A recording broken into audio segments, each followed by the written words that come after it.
میاں عرفان احمد گیلانی رحمۃ اللہ تعالی کی اصال ثواب کی یہ تقریب سعید تھی، اور جس کا انشاءاللہ جو سفر ہے وہ دعا کی جانب گامزن ہے، روح و مغز ہوتی ہے دعا۔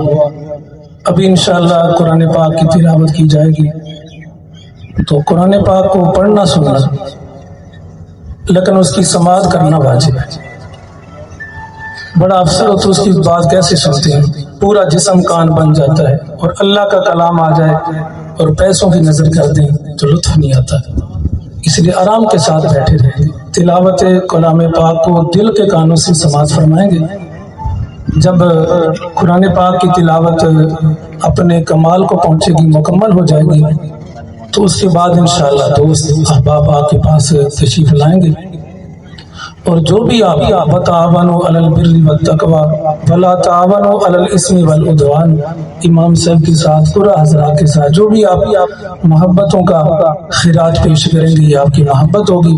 لیکن جو بھی دوست اٹھنے لگے، ابھی علامہ صاحب نے فرمایا کہ پیسے نہ دیں، اس کے باوجود بھی دوست دیکھا ہے کہ وہ پیسوں کا خراج لے کے سٹیج کی طرف بڑھ رہے تھے، تو جو اٹھنے لگے آپ کی ذمہ داری اس کو روک دیں، پیار سے اب بیٹھ جائیں، قرآن پاک کی تلاوت سنیں، اس کے بعد جو بھی ہے آپ نہ آئیں، آپ تو مہمان ہیں، انشاءاللہ آپ کے پاس ہی آئیں گے، لیکن آپ جو کہ دعا لے کے آئیں، قابل قدر ہیں، قابل صد احترام ہیں، دور دراز سے زندگی کے تمام شعبوں کے ساتھ تعلق رکھنے والے، مذہبی بھی اور سیاسی بھی اور عقیدت مند بھی، مرید بھی، چونکہ آستانہ ہے، سبھی احباب محبتوں کے پھول اور آنکھوں میں آنسو لے کے اور دل میں محبتوں کا خراج لے کے ایسے بیٹھیں جیسے ایک جسم ہے اور ایک جان اس کے اندر۔ انشاءاللہ جب دعا کریں گے تو اللہ تعالیٰ میاں عرفان احمد گیلانی علیہ رحمہ اللہ پاک ان کی بخشش فرمائے۔ انشاءاللہ ختم کا آغاز ہوتا ہے۔